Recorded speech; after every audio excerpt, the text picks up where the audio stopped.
Speaksies.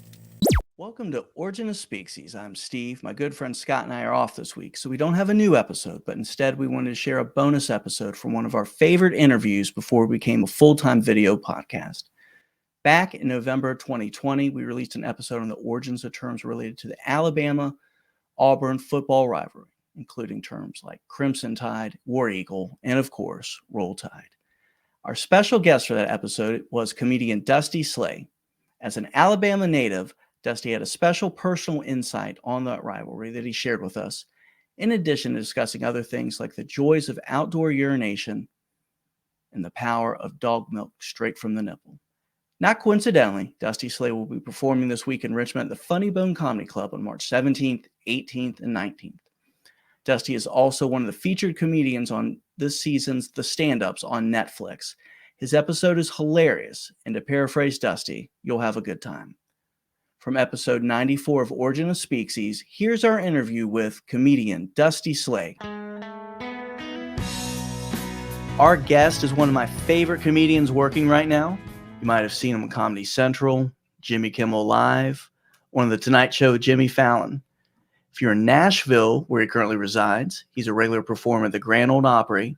You can see him tomorrow night, Wednesday, November 11th, at Zany's Dusty Slay Grand Ole Comedy Show. That is, if you can get a ticket, sold out.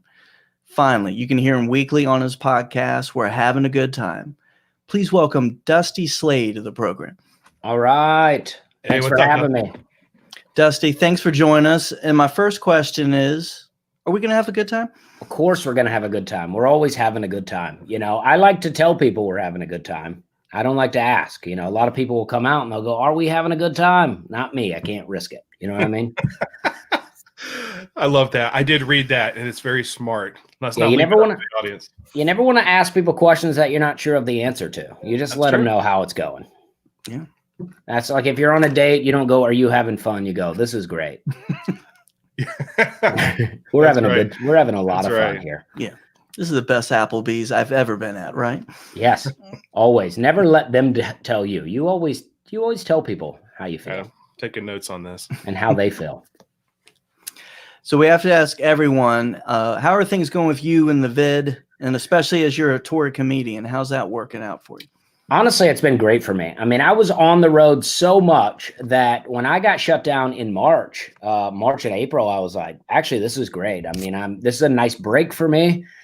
And then I went back out in May. I went to Dallas in May. I did some shows. I think I might have been the only headliner in the country out in May. And I was like, I felt good. It was 25% capacity. I did a couple of weekends in May, a couple in June. And then the second shutdown came.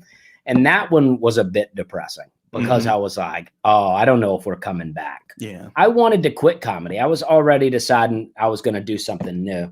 And then I got to go back in mid-August to Rhode Island. And when I came off stage, I had my body was like buzzing, you know, I felt like I was on drugs and I was like, man, this is awesome. And so I love comedy. So I'm happy to be back. Well, I have to follow up on that. Why were you thinking about quitting comedy? If you don't mind me asking, it seems like you're doing great.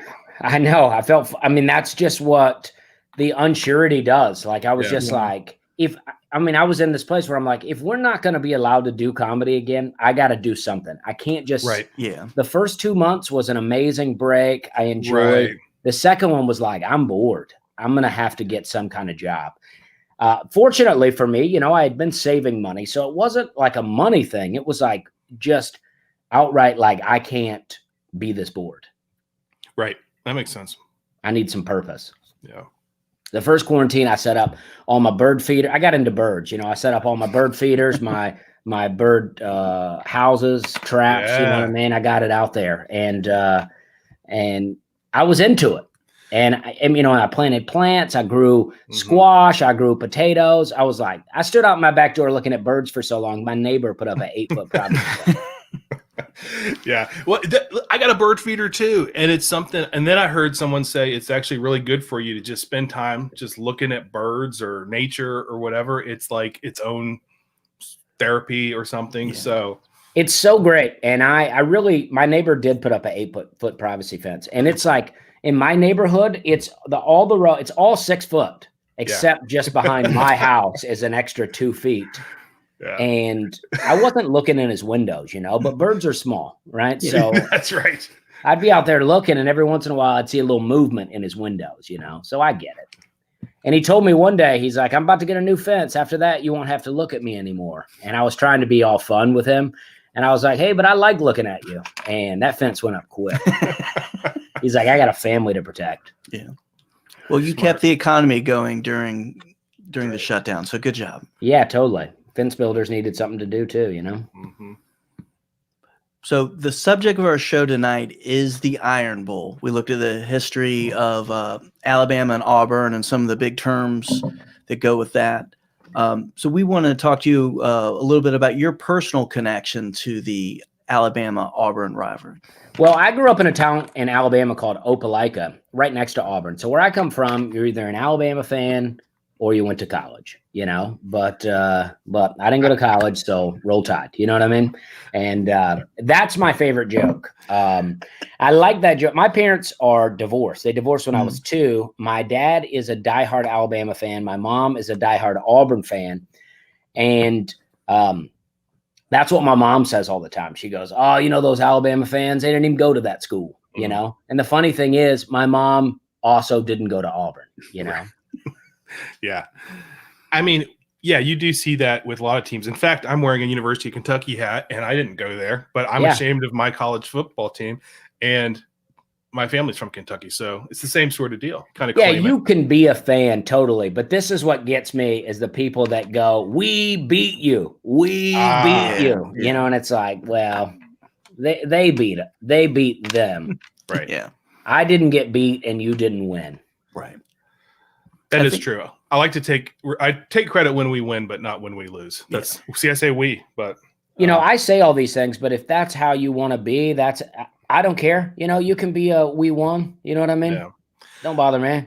The Louisville UK rivalry gets a little heated and people get kind of ugly to each other. I assume it's the same with Auburn, Alabama. Did you see that, or was it more? We talked in the show a little bit about is it in good. What is it in good spirits or whatever, or is it hateful? It depends on the people, but I feel like it's mostly hateful. And all right, so my dad and he has a friend, and they watch the Alabama game together every time that they can, which is multiple games a season. Once in a while, one of them has something to do, but they sit. My friend, my dad's friend, he looks like Sam Elliott from any Sam Elliott movie. Yeah. Tall guy with a mustache. He drinks beer all the time. He has a whole ritual. He brings a case of beer over. He puts one beer in the freezer, the rest in the fridge. He drinks one. And then when he goes to get his new beer, he takes that one out of the freezer, puts a new one in the freezer, and then drinks that one. Right? He has a whole ritual. And they love to watch the game. They're both very nice people. But my dad had a guy over one time that was just hunting on the land, and he was an Auburn fan. So he just stopped in for a minute in between, hunting. He's like, I'm about to go back out to the woods, but he sat down and watched the game, and Auburn scored, and the guy started cheering, and my dad's friend was like, oh, I'm leaving. And he left, and they were even like, hey, I'm about to leave. I'm about to get out of here. He goes, nah, I done made up my mind now. And he left, and he went and sat in his truck at his house and listened to the game on the radio. I love the spitefulness of that, just the pure bitterness, I guess. Yeah, he would rather listen to it on the radio than sit around that guy for 1 second. And I like Alabama. That's really the team I pull for more often. I have a weird thing. People hate it. But I'm just like, for me, I'm like, listen, I don't live in Alabama anymore. I like to see a team from Alabama win. So if Auburn is in the national championship, I'm going to pull for them. Right.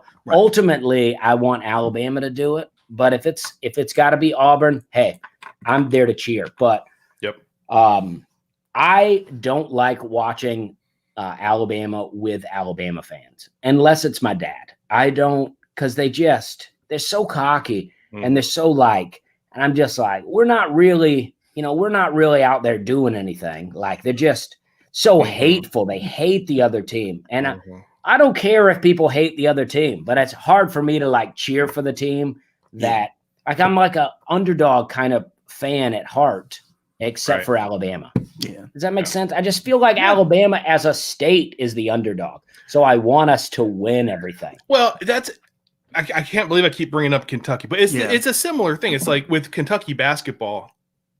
I'm not saying that's all you got, Kentucky. I mean, there's bourbon, there's other stuff. There's horses. There's a lot, but some great comedy clubs. Well, at least one that I know about is really great. Yeah, but there is a thing of like maybe you feel like there you go. So you should be let's get this guy on the board of tourism for Kentucky. That's what we need to do. But but it's like you want your state, you want that state to show up well in the thing they are known for. If you're in California, maybe you don't care as much, or New York. I mean, how many great New York football teams, college teams do you know?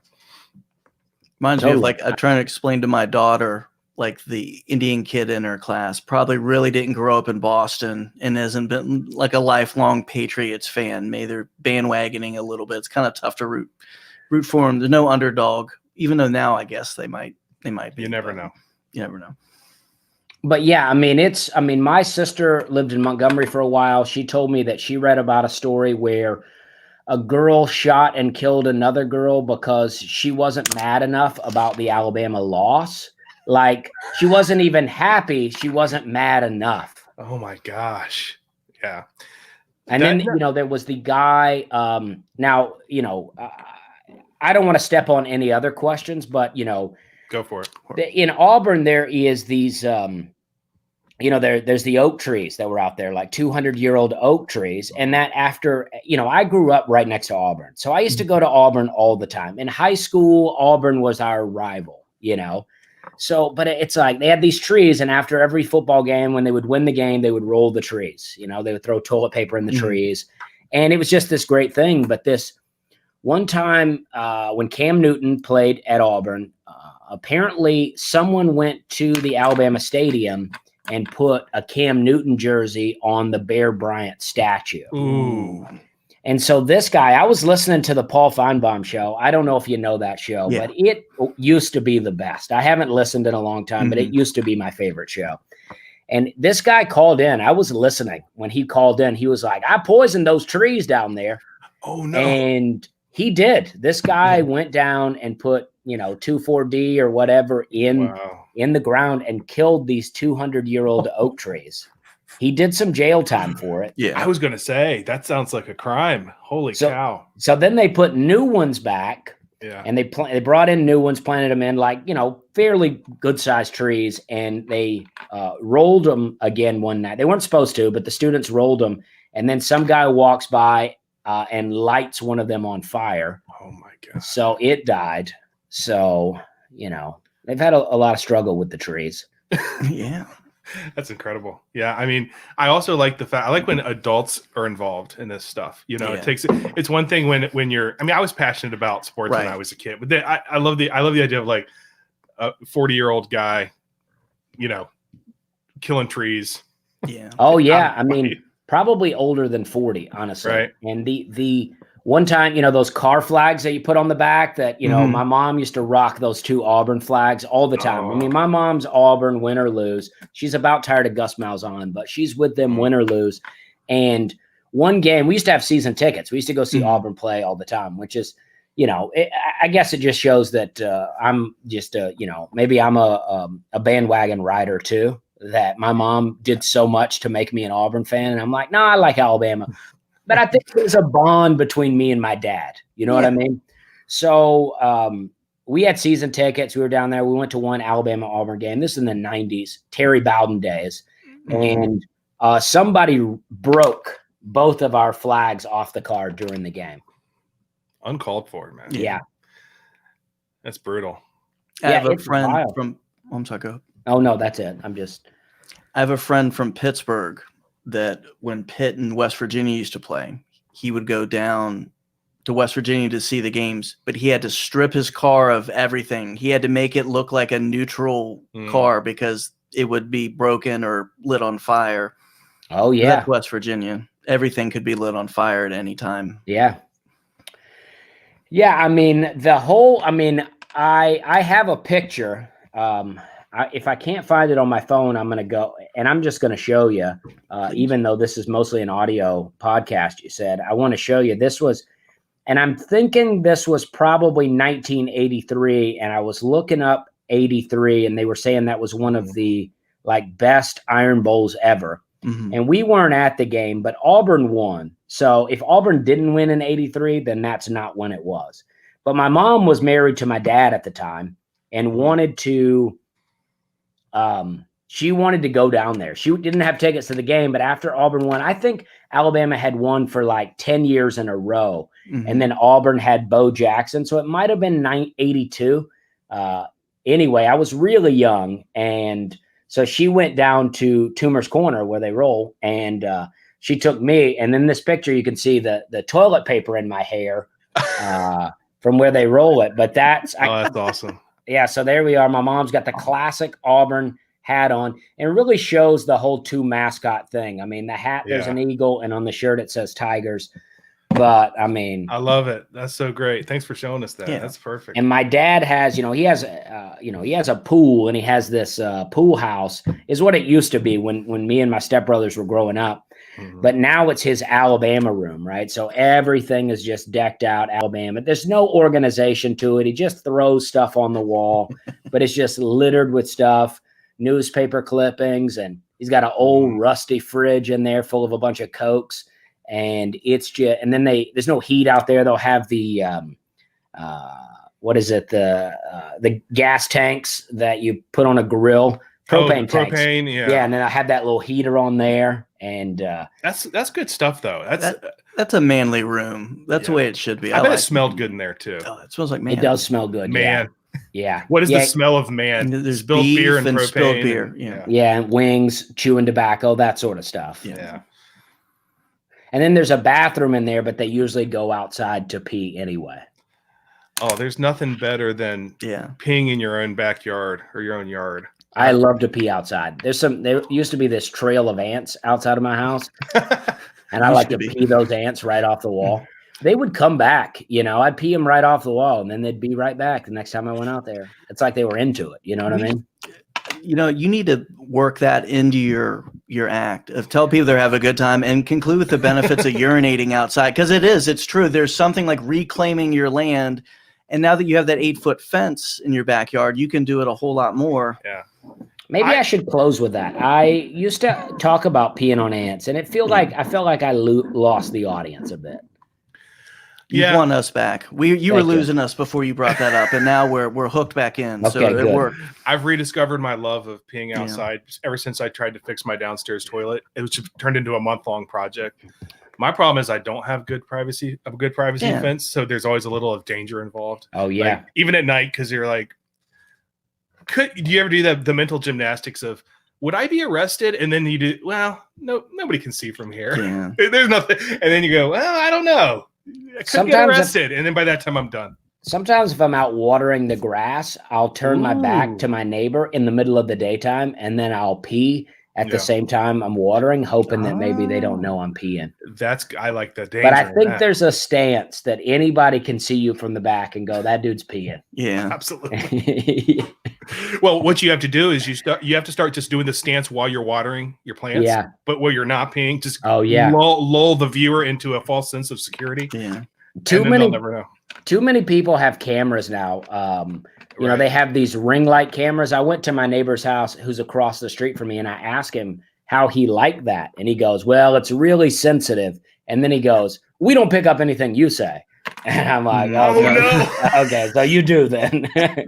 Dave, that means we've heard everything. Yeah. And I get out on the front porch having cigars, and I talk all kinds of stuff.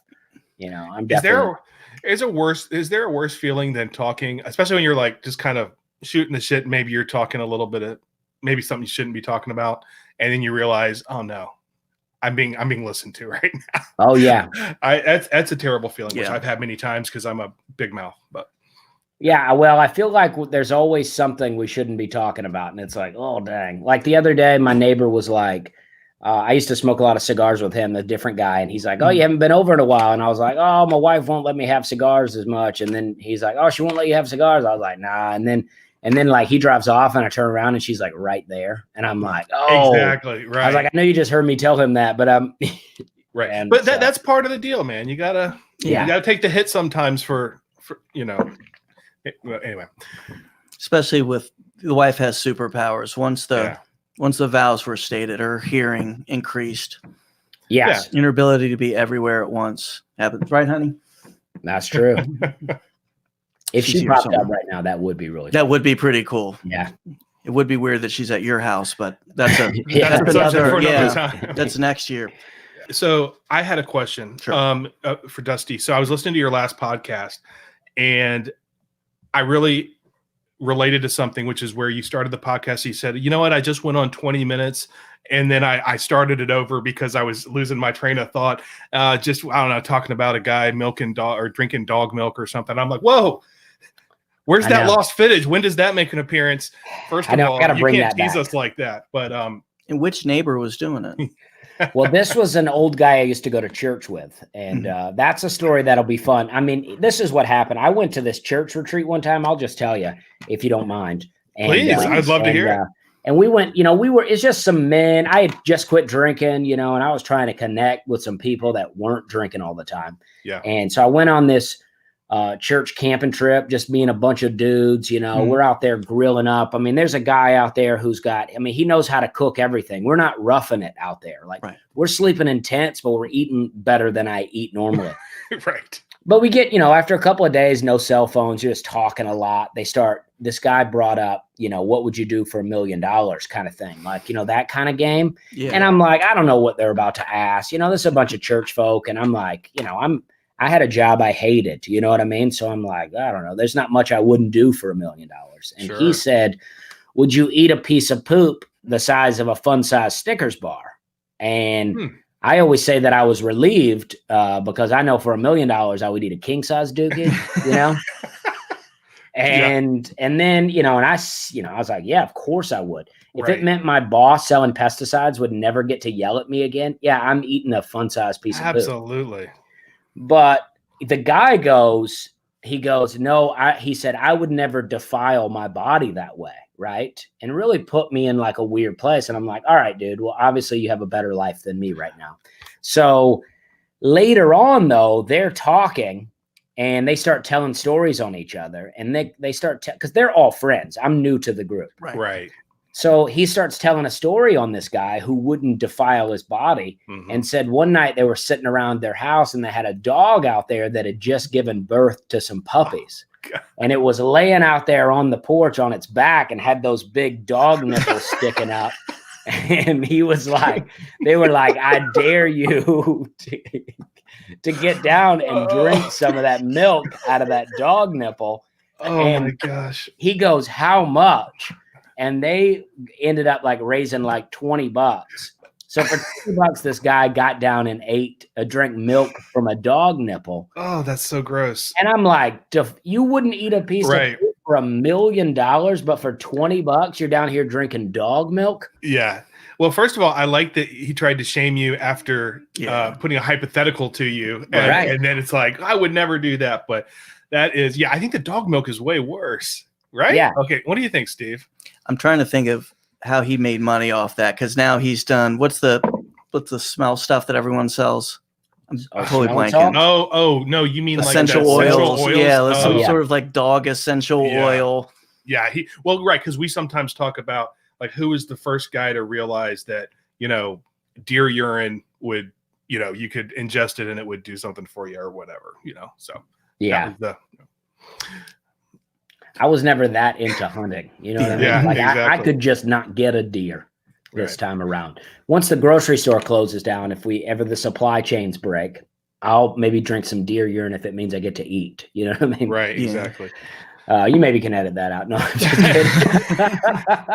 kidding. Well, you know what? We're just the whole deer urine section. We're gonna delete. I don't mind at all. I hated hunting. I don't hate like killing animals. I don't want you to kill animals for no reason. Like my family, we killed deer, we ate them. But I was just not into the whole thing of hunting. Like we got to get up early in the morning. It's cold. We got to put on a bunch of camouflage. And then we just go sit. Like, Right. Yeah. if there was a guarantee that a deer would come, I'm in. But I never saw a deer when I was People hunting. love it though, and that's the know. thing I don't really get either. But It's as a retired hunter, and by hunter, I mean somebody who would be left in a tree stand to have a nap for a long time. Oh, yeah. To get in the middle of nowhere, especially now as an adult, just to be away from everything's there's something about it. Like I see guess the so. appeal. Of course, you actually have to be able to use your weapon. And then I was always at the behest of my friend Boozy, who lives in a more rural area. One of my best friends from college, great guy. But I'm, sassy, silly boy, city boy with his bandana. And he would leave me up there. And then he'd go find all his cousins and uncles and like leave me there for like 4 extra hours, like after it was dark and the bears are starting to swarm on me. And I'm just having a flashback in front of you, Dusty. Wow. I'm sorry to Virginia, even bring all that's that up. a whole different beast then. I mean, it's like there's deer in Alabama, but it's not a real concern. Yeah. Virginia, that's all. You got mountains up. That's a whole different deal. Like my concern is falling out of the tree stand. That's not a bear. And bears terrify me since I saw the movie Revenant. I was not afraid of bears. I don't know why, but I felt like they're not that big of a deal. Right. But after the Revenant, I'm like, oh no. I still haven't watched it, but I will tell you, I was not ever afraid of bears. And I told Steve, I used to love to watch the live videos from Yellowstone Park. They do a stream of just the bears eating the salmon, And and we grew up with bears being depicted pretty friendly, like Yogi and Boo Boo and stuff. But Steve really turned me on. I don't know if you can see my hashtag. Oh, look at his there. hashtag. He's always loaded for bear because he wakes up every day ready for a bear to attack me. It really scarred me. He's very scared of bears. Well, what happened? I mean, you say the bears were out, but like what happened? Well, what actually happened was I was in Canada years ago. It was actually on my honeymoon up in Alberta. Oh, so you were a real hunter. Like you were. No. Okay. No, not at all. Honeymoon. Okay. These are two. I was not hunting in Alberta. Okay. All right. Okay.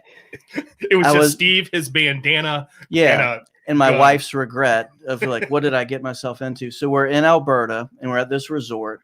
And it's April, and they have all these signs, and they're very, it's Canada. So you're thinking it's going to be nice and kind of gentle about everything. And they basically say, if you see a bear, fight for your life because it's going to kill you and eat you because they're just coming out of hibernation. If they've come this close to you, it wasn't an accident. You're probably going to die, but try to hit it in the face or punch it in the nose. And I didn't even think of that before. Wow. And that's now all I think about. So friendly Canadians giving him the speech about bears did such a good job that it not only scared him for life for bears, he's been spreading the gospel of bear fear ever since. And whenever my daughter's scared of something, I tell her what should be really scared of: bears. Which is great until a bear gets loose one time and a lifetime of fear that she shoved down is going to erupt. Yeah, I mean, and there's nothing like adding 2 fears of someone. Oh, you're afraid of this? Well, let me tell you what you should be afraid of. Bears. You're afraid of wolves? Add bears to it. That's like during the pandemic in the beginning, we were watching the Weather Channel, and they were like, yeah, there's a pandemic. There's a lot of tornadoes. And another thing that's been happening is sinkholes. So they were like, if you're not afraid enough, just worry about the ground you're standing on disappearing. Right. That trumps everything. Right. Yeah. If the air doesn't get you or the tornado, it's the ground. The ground will get you. Dusty, a theme we have on our show this year is that people are not as far apart politically or culturally as we believe the media makes us feel. As you're out on the road in front of fans, do you find that people are really as divided as the news and Instagram and Twitter makes it sound like? I think absolutely not. I think that I travel all over the place. I mean, I go to the most conservative places, the most liberal places. I do, I don't want to say I do the same jokes to make myself seem like I never switch it up, but I don't cater material for an audience. I just go do jokes. And I mean, South Texas, Michigan, California.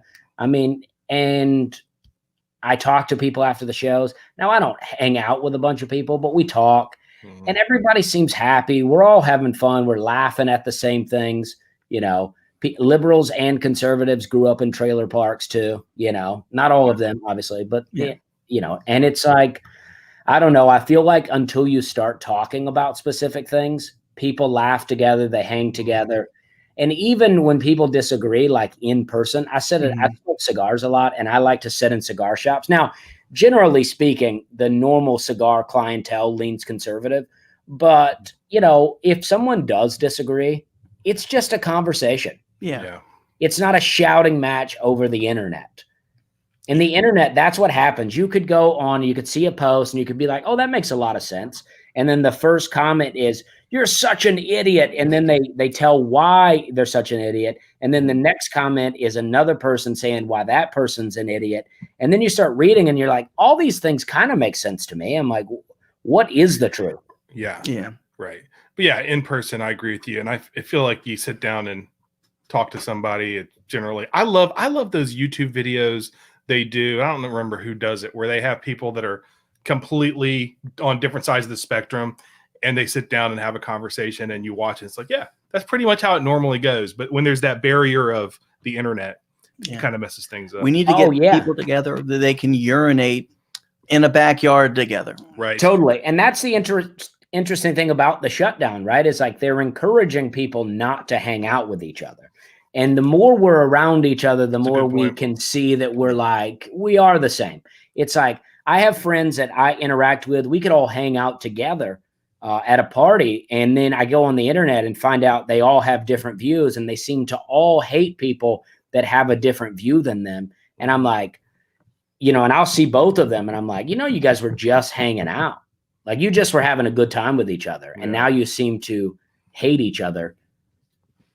Well, I miss live comedy and live music and all that stuff. And I mean, what do you think is going to happen? Are we ever going to have it like it used to be? I mean, you're hearing all these dire things like it'll never be the same. This is the new normal. What's your expert take on, I guess, with the comedy scene anyway? I don't know. I mean, I it's hard to say. I mean, I kind of live like we already are back to normal. I don't know if I should say that, but I just have been around so many people since May doing shows. I mean, in May, when I was in Texas, people wanted to get their picture made with me. And I'm like, I'm just so honored that people come to my show that how am I going to be like, oh, no, I don't think so. And so I did it. And then the Sunday that I was flying home, I got worried that I was sick. Like my face started to feel hot. I was like, oh no. And the moment I got home, I was fine. And I've had several instances like that where I'm like, my chest feels like it's tightening up. I'm like, oh no, now I got it. And then I just am fine. So I don't know. I mean, I feel like regardless of you seeing me eat that hot dog, I try to eat pretty healthy and I try to, take vitamins but I don't know. But I don't know if things will go back to normal. I mean, in some ways I see people totally being like, yeah, we're back to normal. Like you'll see, like I was in Chattanooga and it's like, you go into some place and it's like, they're like, put your mask on. And they're yelling at you and they're like, stand away from each other. And then the next minute there goes a pedal tavern by you on the street where people are drunk and sitting right across from each other yelling. So it's like, I feel like there's a portion of people that are like ready for it to be back right now. Yeah. And other people are like, I've still not left my house. Yeah. I don't know if that even gives any kind of opinion of what I think is going to happen. Well, it's an unfair question because nobody knows what's going to happen. Yeah. You answered it. Well, exactly. I think Dusty knows and he's holding it for himself, but that's okay. We understand. Yeah. Yeah. So I get dirty a lot. I don't wash my hands a lot. I've never been that kind of person. And I just feel like I've gotten a lot of germs and I just think my immune system's strong. I mean, I could be wrong. I could die tomorrow, but I'm sorry you went through that hot dog. I think you're strong. Yeah. You got that hot dog strength. Thank you. Yes. Dusty, I have one last question for you, and thank you very much for being here with us. And I'm having a great time. Give you a second to plug stuff too. So what is a misconception about Alabama, the state, that you'd like to address? Well, it's hard to say, right? Because I'm always defending like Alabama and rednecks and stuff like that. And then, like one day I remember I was like on the internet, like defending some rednecks. And then I went to like a 4-way stop. And I don't know what happened. We had a little confusion, and this guy in this big truck rolls by and he's flipping me off. And I'm like, I was just defending you, you know? And I don't know. I always like to think of it like the Neil Young, Leonard Skinner kind of battle, right? Like Neil Young wrote the song Southern Man, and then he wrote the song Alabama, which is slamming the South, slamming Alabama for, you know, maybe, you know, some things they deserve to be slammed for, right? And then Ronnie Van Zant writes a song, and his song is basically like, yeah, there's some stuff going on down here, but we're not all like this. You know, we're jamming, we're having a good time too. And it's just like, I think the perception is that the South is just like Alabama is just backwards and hateful and just gross. And I'm like, it's some of the most beautiful country in the world. And I grew up, you know, in a town with, we had Opelika is a pretty diverse town. I mean, my school was like, we were like half and half, white and black. We had Opelika has a huge Korean population, and we had a lot of Mexican people. And it's just like, I don't know. I grew up around so many different kinds of people that we knew about racism, obviously, but we all got along just fine. I've been punched in the face by white people and black people. You know what I mean? And diversity hashtag. Yeah. So I don't know. I just feel like, I don't know, especially since I've traveled the country and I drive a lot. I love to drive. Whenever it makes sense, I'll drive as opposed to fly. And I go through towns all over the country where I'm like, growing up, I thought rednecks were below the Mason-Dixon line. And now I'm like, oh, outside of every city is redneck. Yeah, that's true. And then even in New York City, like I would walk through Brooklyn and be like, oh man, they may live in one of the biggest cities, like the biggest city in America, but even Brooklyn itself would be one of the biggest cities if it were separate. But I'm like, they're total redneck. There's lawn chairs out here and you know, like inside chairs that are outside on the patio. And they, you know, I firmly believe that in China, there is someone that the rest of the Chinese people consider a redneck. You know what I mean? Absolutely. Yeah. Well, I don't know. They're like, there's like a Chinese hillbilly out there somewhere, and he's making moonshine and getting too loud. And the other people are like, oh, you know what I mean?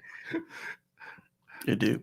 Yeah. I don't know if that makes sense. That makes total sense. It does. And Chinese I'm just going to hillbilly. speculate what that looks like right now. I'm going to talk to my Chinese friends to see if I can figure out who that is. Do you have any friends that have like, you know, really big tires on their truck or? Yeah. Exactly. There's no doubt that exists to some degree in every place there is. Like I was just telling a story earlier, like my dad lives on a farm. My mom lived in a trailer park growing up. And I was talking about this family that lived there, and they lived in a trailer, and they were like, to me, they were poor. Right. And it's like, when you live in a trailer park and there's other people that you're like, oh, they're poor. Like that's extreme. You know what I mean? You go to their house and you're like, oh, your parents don't care about you at all. And they don't even have any ants to pee on. Right. Exactly. So I'm like, even in the trailer park, I used to have a joke where I'd say I was the rich kid in the trailer park, you know, because we had things like parents and a door, you know what I mean? And I said, I used to have this joke where I'd say I used to get called spoiled a lot in the trailer park. That's because I had the least amount of bruises. And that's because my dad only had one arm, right? And that's all made up in a joke, but it's a good one. Yeah, thank you. Yeah. So Dusty, what's next for you? Plug whatever you want. Where are you going to be? Well, I'm all over the place, and my calendar really is full. I mean, in November, I got a couple of weeks off because of Thanksgiving and whatnot, but my calendar's full. My website is dustyslay.com, and I post a lot of videos on TikTok now, and I don't dance around and stuff like that. I just post stand-up videos. Okay. But I've gotten a pretty good following on TikTok, and so that's what I post the most on, that and Instagram, which is both at Dusty Slay. And then inside those, in my bio, is another link where I have, you know, a link to so if you don't want to go to a website, go to one of those social medias, and then I have a link in the bio that links to my schedule and all sorts of stuff. I do have my show at Zany's on November 11th, Zany's in Nashville, which is a show that I host and headline. And then I usually try to bring in comics that I work with on the road that are really funny, but maybe are not being seen so much right now. So I'm trying to, give them a platform and also, make my show good. So awesome. Yeah. I think you might have redeemed TikTok for me. Yeah. So we will actually, we want to be very positive in our show. So you give me a reason to not say as many bad things about TikTok. Well, this is what I'll say about TikTok is I thought TikTok was the dumbest thing in the world. I never wanted to get on it. And then in March, when I got shut down, I had a friend reach out to me and he goes, you should start posting some stand-up videos on TikTok.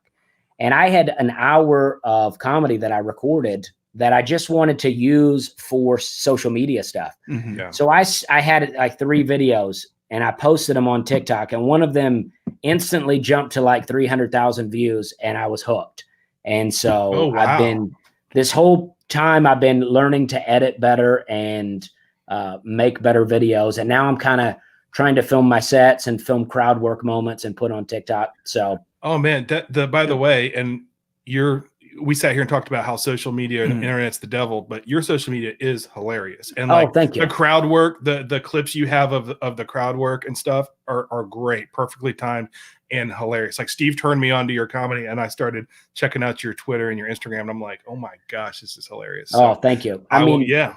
Because I do love, I'm not a crowd work comic at all, but I do love that stuff in a way. But it's like, even when fans are like disruptive and rude, I'm still like, I'm happy because what a weird job I have. I used to sell pesticides for a living. Yeah. And so I'm like, this is great. So I'm like, who am I to call somebody stupid or get out of the show? And I'm like, I want them to have fun. I want to joke them back into the show. Well, yeah, and that's what the one I saw for sure was great because you're going, oh no, is he going to be mean to the person? And then it's like not mean, it's just funny. It's kind of hey, what's going on over here? And then bringing them into the show, it's hilarious. I did want them to leave, by the way. I know what I just said, but I did want them to leave because they were up front. They're like a middle-aged couple, They're both wearing football jerseys and they've been drinking all day, clearly, and they're just kind of flirting with each other.